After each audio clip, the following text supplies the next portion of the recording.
WDRJ 1440 AM.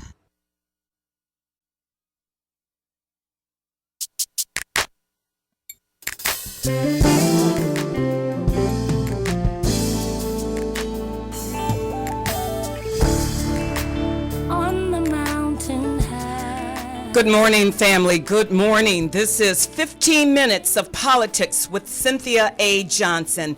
That's me.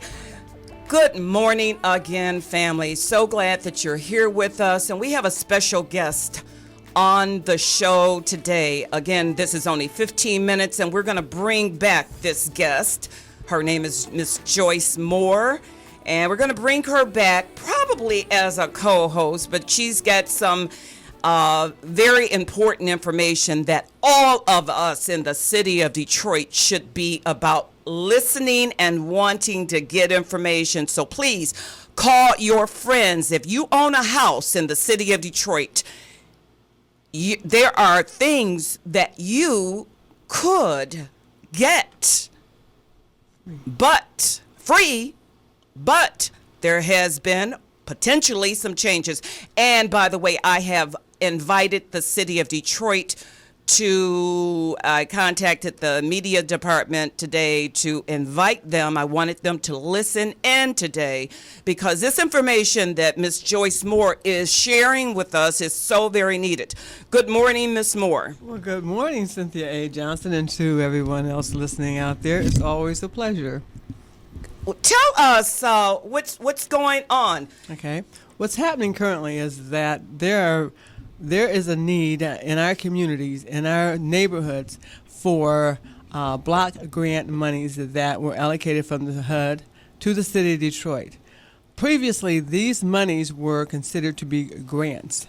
As of July 31st, no applications are accepted by planning and development because now our new mayor wants to take these funds and make them into a loan as opposed to a grant.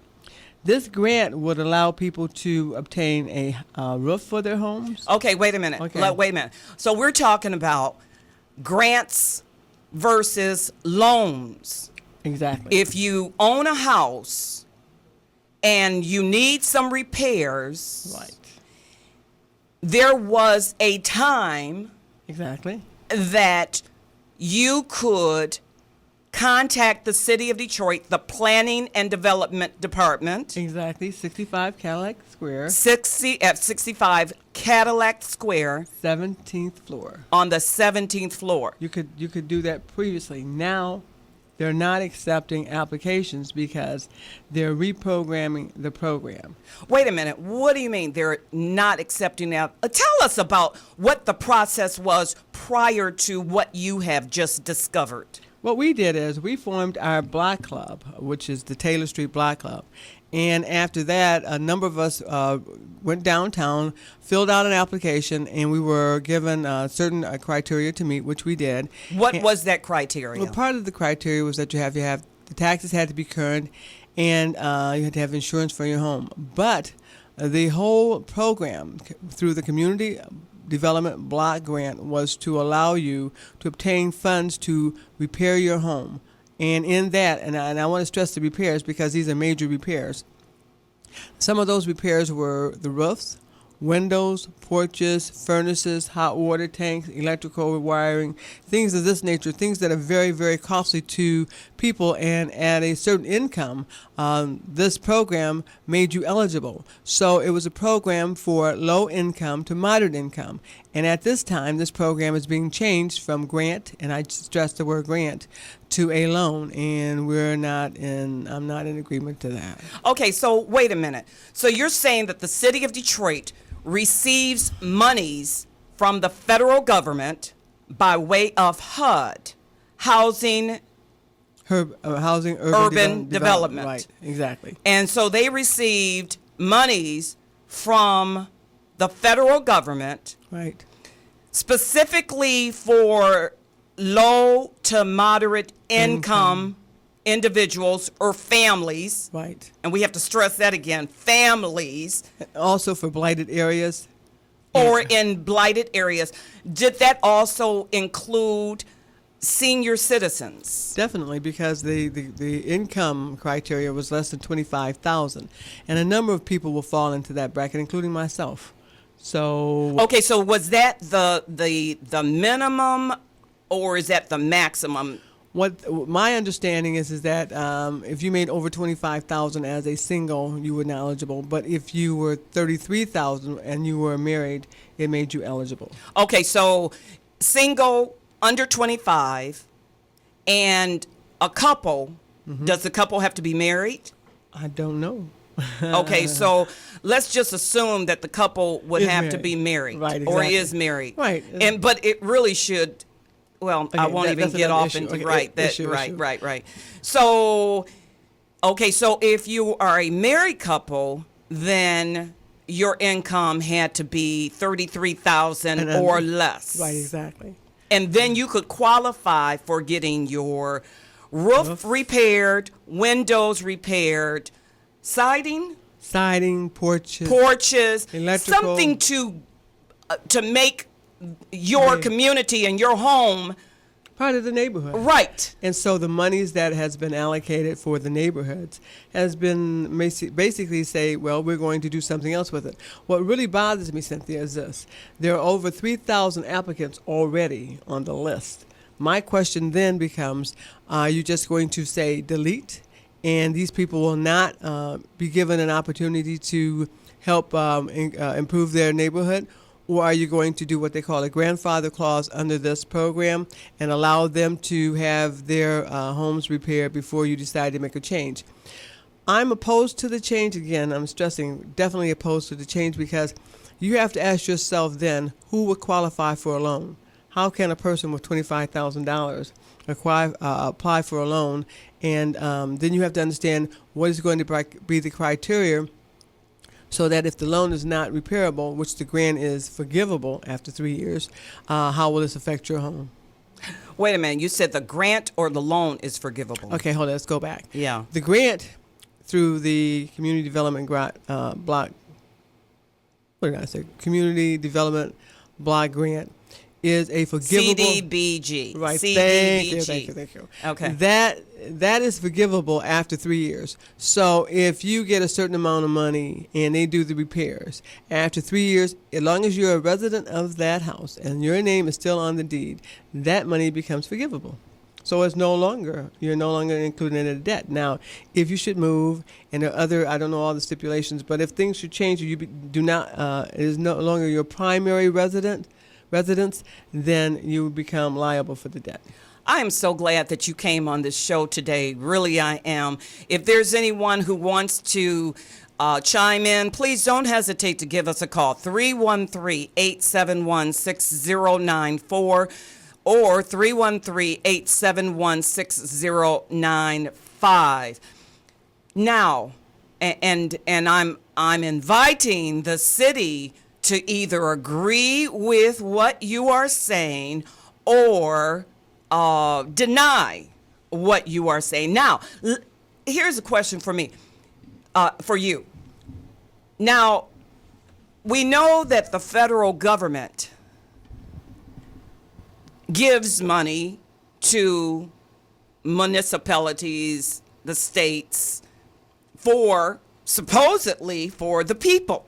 After all, it is our money, right?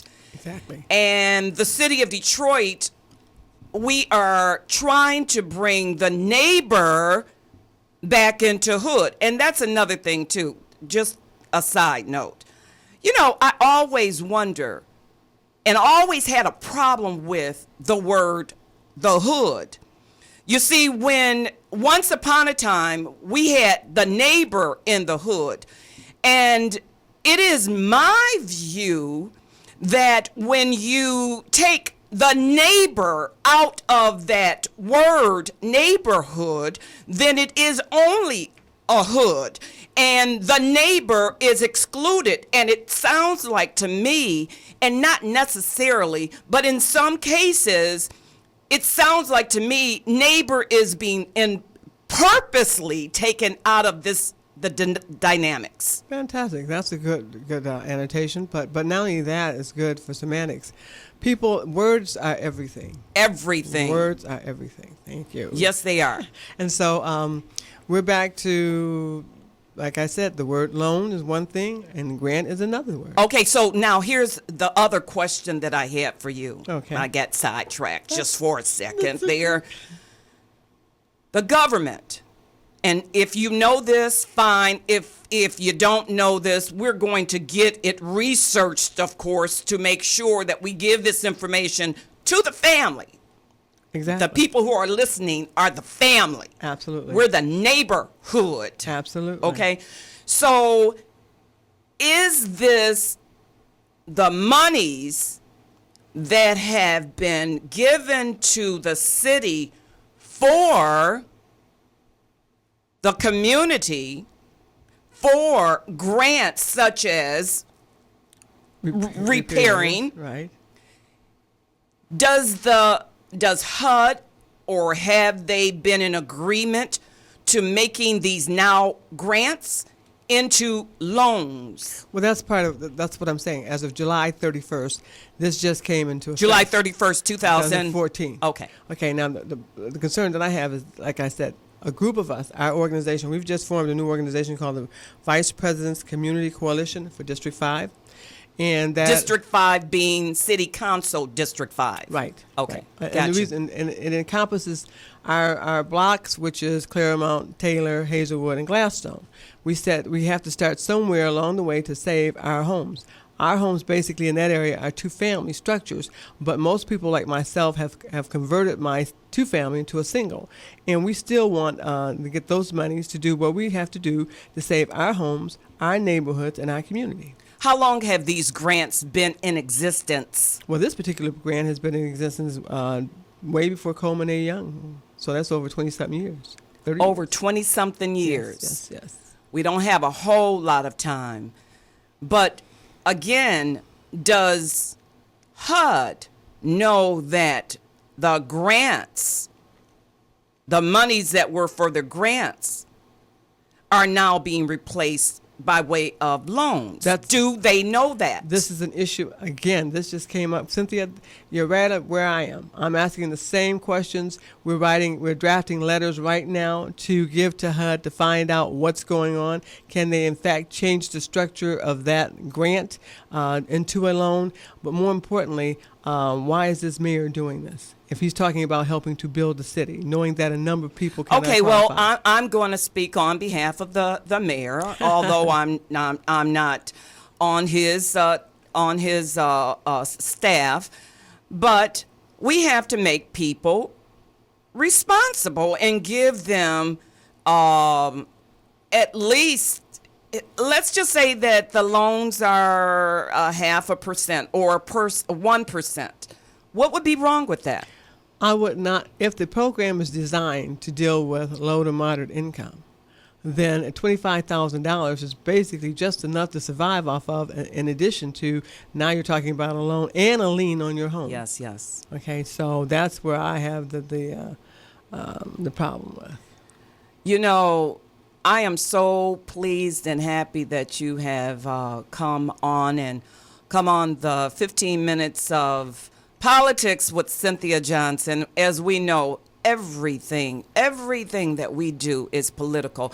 We only have 1 minute left. Is there anything else that you want to share with us? I mean, of course, we're going to bring you back next Tuesday. I hope you're available. Definitely. I'll have more information. Right, and you'll be on the Stand Up Now with Cynthia A. Johnson show from 10:30 to 11. Okay.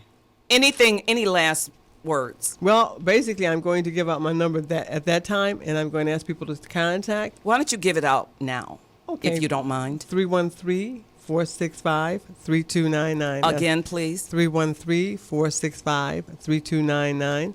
Feel free to call me. We're trying to let this mayor know that we want it as a grant, not as a LOAN. Not as a loan. Okay, thank you, Miss Joyce Moore. You. You're very welcome. This is Cynthia A. Johnson, and I appreciate you. We don't take you for granted. We appreciate the very ideal that you have joined us on this show on WDRJ 1440. Thank you.